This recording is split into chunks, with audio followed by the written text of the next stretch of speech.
अस्सलाम वालेकुम everyone, I am doctor Shabana, consultant gynaecologist. आज हम डिस्कस करते हैं माँ का दूध बच्चे के लिए और माँ के लिए कैसे ज़रूरी है, इसकी क्या-क्या इम्पोर्टेंस है। सबसे हम पहले बात कर लेते हैं इसकी माँ का दूध जब वो अपने बच्चे को पिलाती है तो उसके अपने सेहत के ऊपर क्या-क्या अच्छे असरात आते हैं। सबसे जो अहम चीज़ ये है कि जो जब मदर अपने बेबी को फीड कराती है तो उसकी जो एक अटैचमेंट है ना, वो एक प्रॉपर बहुत स्ट्रॉन्ग वाली हो जाती है कि जो कि नॉर्मली इतनी नहीं हो सकती बाकी लोगों के अंदर या बाकी मदर्स के अंदर जो कि बॉटल फीड के ऊपर बच्चे को रखते हैं इस तरह करके। और पहली बात तो ये है, इसके अलावा जो उसकी अपनी सेहत के लिए जो ज़रूरी है वो ये है कि जो मदर्स अपने बेबी को फीड कराती हैं, ब्रेस्ट फीडिंग करवाती हैं, उनको छाती के कैंसर का रिस्क बहुत कम रह जाता है। ये अल्लाह ताला ने एक सिस्टम बनाया होता है कि माँ बच्चे को दूध पिलाती है तो उसकी इमोशनल अटैचमेंट के साथ-साथ उसकी जो बॉडी के अंदर जो चेंजेस आती हैं, उसको मेंटली इसके अलावा फिज़िकली भी जो चेंजेस आती हैं, उससे क्या होता है कि उसका बहुत स्ट्रेस लेवल कम हो जाता है, उसकी अटैचमेंट बहुत अच्छी हो जाती है। इसके अलावा उसको ब्रेस्ट के जितने इश्यूज़ हैं और आजकल आप लोगों ने देखा होगा कि ब्रेस्ट कैंसर कितना कॉमन हो रहा है। इन बहुत सारी चीज़ों से माँ को निजात मिल जाती है। दूसरी बात ये कर लेते हैं कि ये बहुत फ़िज़िबल भी होता है मदर के लिए, उसको हर दफ़ा किचन में नहीं जाना पड़ता, दूध गर्म नहीं करना पड़ता, उसको बहुत सारा हाइजीन्स का बहुत ख़्याल नहीं रखना पड़ता, तो इससे क्या होती है कि मदर की लाइफ़ बहुत आसान हो जाती है और वो अपने बच्चे से प्रॉपर अटैच हो जाती है और वो अपना ज़्यादातर टाइम जो कि नॉर्मली बॉटल फीड वाली मदर्स करती हैं, वो उस टाइम को वो जो कि बहुत प्रीशियस टाइम है, अपने बच्चे को देती हैं। जैसे मैंने आपको बताया कि मदर की बॉडी के अंदर चेंजेस आ रही होती हैं ड्यूरिंग प्रेगनेंसी जो कि उसको मेंटली फिजिकली प्रिपेयर कर रही होती हैं कि she needs to breastfeed her baby. अब होता क्या है कि जब ये क्योंकि ये एक हार्मोन का एक प्रोसेस है जो बॉडी कंट्रोल कर रही होती है, उससे क्या होता है कि वो उसकी अटैचमेंट के साथ-साथ उसके हार्मोनल जो हार्मोन उसकी बॉडी पे इफ़ेक्ट कर रहे होते हैं, उसका इफ़ेक्ट बच्चे की सेहत पे भी होता है। अब बच्चे की सेहत के ऊपर कैसे होता है कि मैं आपको ये बताती हूँ कि मतलब बच्चे के अंदर के बहुत सारी बीमारियों के चांसेस कम हो जाते हैं क्योंकि ये एक न्यूट्रिशन प्रॉपर दे रहा होता है ब्रेस्ट फीड के थ्रू। एक कैलकुलेटेड अमाउंट के अंदर बच्चे के अंदर खुराक जा रही होती है और उसको जितनी रिक्वायरमेंट हो रही होती है, वो मुकम्मल तौर पे पूरी हो रही होती हैं। अब क्या-क्या रिक्वायरमेंट है बेबी के डेवलपमेंट के अंदर? बेबी के डेवलपमेंट के लिए एक प्रॉपर मिकदार के अंदर कार्बोहाइड्रेट, प्रोटीन्स, विटामिन्स, मिनरल्स और फैट्स वगैरह की ज़रूरत होती है, जो कि बहुत ही कैलकुलेटेड अमाउंट में जितना रिक्वायरमेंट है बेबी की, वो एक प्रॉपर तनासुब के अंदर मौजूद होती हैं ब्रेस्ट फीड के अंदर। अब दूसरी बात ये है कि ये फीड बहुत आराम से बच्चा हज़म कर लेता है, उसको स्टमक के इश्यूज़ नहीं होते, बच्चा ईज़िली उसे डाइजेस्ट कर लेता है, हैप्पी रहता है। जब उसका फीड उसका बेली उसका फिल रहता है तो क्या होता है कि बच्चा भी हैप्पी-हैप्पी अच्छी स्माइलें पास करता है, उससे भी बेबी भी सैटिस्फाइड रहता है। इसके अलावा जो सबसे अहम बात ये है कि मदर फीड के बाद बच्चे का इम्यूनिटी सिस्टम जिसको हम कुव्वते मुदाफ़ियत सिस्टम कहते हैं, वो बूस्ट अप हो जाता है।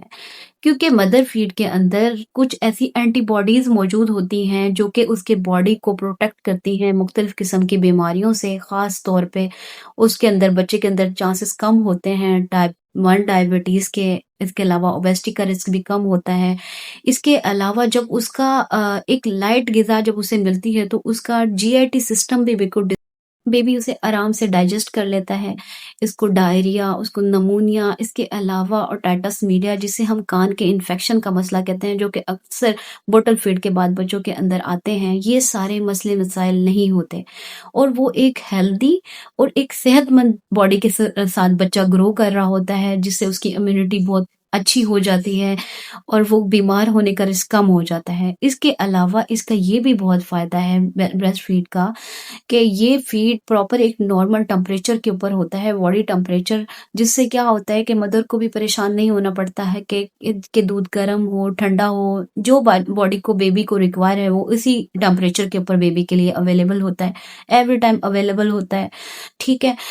इसके अलावा जो अहम बात ये है कि बच्चे के अंदर इस फीड फीड के डाइजेस्ट होने के अलावा इसके माइलस्टोन बहुत अच्छे हो रहे होते हैं, ग्रो कर रहे होते हैं, वेट गेन प्रॉपर हो रहा होता है और सबसे अहम बात ये है कि बच्चा जो ब्रेस्ट फीड के ऊपर होता है, उसका आईक्यू लेवल बहुत स्ट्रॉन्ग होता है।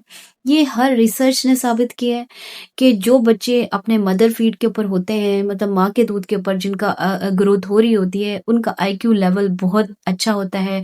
वो बहुत इंटेलिजेंट होते हैं, वो स्कूल के अंदर उनकी परफॉर्मेंस आराम से देखी जा सकती है, ऑब्जर्व की जा सकती है। तो ये देखें ये कितनी अहम बातें हैं जो हम एक चंद मुश्किल छोटी-सी मुश्किल को ख़त्म करने के लिए हम बच्चे को पूरी लाइफ़ के लिए सफ़र करवा रहे हैं, तो ये बहुत अहम है।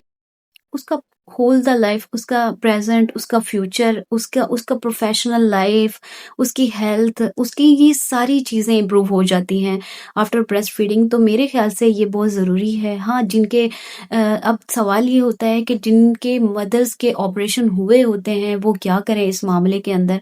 उनको तो ज़ाहिर है उनके वो भी एक पेन में होती है, ये भी एक समझने वाली बात है कि ऑपरेशन करवाना आसान बात नहीं होती। मदर हमेशा से ही स्ट्रॉन्ग होती है। लेकिन ये है कि मैं ये बात आपको बता दूँ कि ये उस तरह की ख़वातीन जिनके ऑपरेट वग़ैरह हों, तो उनके लिए एक प्रॉपर पोस्चर है, जैसे लाइंग पोस्चर के ऊपर मदर अपने बेबी को फ़ीड करवा सकती है।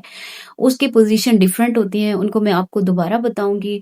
उस वो बच्चे को लेट के मतलब उसने बच्चे को अपने साथ अटैच इस तरह से करना है कि उसका ज़ख्म वाली जगह पे बच्चा टच ना करे, नहीं तो मदर सफ़र करेगी इस चीज़ से। अब ये है कि जब मदर की बॉडी बेबी की बॉडी से टच करती है, तो उससे मदर का जो टेम्परेचर है, वो बेबी के टेम्परेचर को नॉर्मल मेंटेन करने की कोशिश करता है।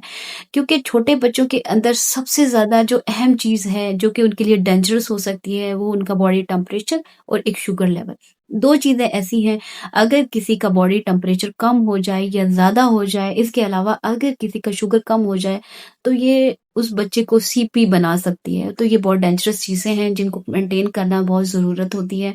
सबको पता होना चाहिए इस चीज़ का। अब जब मदर उसको प्रॉपर अटैच करके फीड करवाती है, तो वो मदर भी कंफर्टेबल होती है, उसको पेन कम हो जाता है मदर को, बेबी हैप्पी रहता है, उसकी पूरी लाइफ उस चीज़ से अच्छी तौर पे ग्रो करेगी, मदर भी सैटिस्फाइड रहेगी। तो ये बहुत अहम चीज़ें हैं। कुछ ऐसी चीज़ें हैं जिनके ऊपर ये है कि अक्सर ये सवाल पूछा जाता है कि दूध कितनी देर में पिलाना चाहिए? ये सारी रिसर्चेज़ ने साबित अब ये सवाल भी आता है कि कितनी देर में बच्चे को दूध पिलाना चाहिए और कितनी देर में स्टार्ट करवाना चाहिए। तो मैं आपको ये इस सवाल का भी जवाब दे देती हूँ। सारी रिसर्चेज़ ने साबित किया है कि बेबी के डिलीवरी के विदिन हाफ आवर या 1 आवर बच्चे को फीड देना है, जो कि बहुत ज़रूरी है। क्योंकि नॉर्मली पहले तो बच्चा मदर के एब्डोमेन में होता है और वहीं से फीड हासिल कर रहा होता है। अगर उसको उससे देर की जाए तो बच्चा हाइपोग्लाइसीमिया के इंसल्ट से सफ़र कर सकता है। तो ये बहुत ज़रूरी है बच्चे को फीड करवाना। और ये कितनी दफ़ा करवाना चाहिए? ये भी अक्सर सवाल मदर पूछती हैं। हर 2 घंटे के बाद एक बच्चे को रिक्वायरमेंट होती है फीड की, जिसको हम एक्सक्लूसिव ब्रेस्ट फीडिंग कहते हैं। 6 मंथ के अंदर वो जितनी दफ़ा बच्चा दूध माँगता है, उसको दूध को मदर अपने बच्चे को फीड करवाती है। उससे क्या होता है कि बच्चा आराम से सैटिस्फाइड रहता है और ग्रो करता है और अपना weight according to age gain कर रहा होता है। इससे क्या होता है कि उसका बहुत सारा मैक्सिमम टाइम है जो कि बाकी चीज़ों को देखने में लग जाता है कि अब फीडर बनाना है, अब उसको बॉयल करना है, अब उसकी हाइजीन का ख़्याल रखना है, अब दूध गर्म करना है। तो ये सारा जो टाइम है वो उस टाइम को अपने बच्चे को दे सकती है, जो कि बहुत ही प्रीशियस टाइम है। आप लोगों को सबको पता होगा कि जो बच्चे मदर फीड पे होते हैं, उनकी जो एक मेंटल डेवलपमेंट होती है और जो उसकी मदर की सैटिस्फैक्शन होती है, वो दूसरी मदर से बहुत डिफरेंट होती है। और वो बहुत सैटिस्फाइड होती हैं लाइफ में और वो बहुत फटीकेबल नहीं होती, आराम से दिल लगा के वो अपना बाकी काम के ऊपर फ़ोकस कर सकती हैं, अपने बच्चे का ख़्याल रख सकती हैं और बच्चा माँ के साथ अटैच भी इतना अच्छा हो जाता है और वो उसका प्रॉपर ख़्याल रखते-रखते क्या होता है कि ये दोनों के लिए एक बहुत ही खुशगवार एक माहौल पैदा होता है, जिसकी वज़ह से माँ भी कंफर्टेबल रहती है और बच्चा भी कंफर्टेबल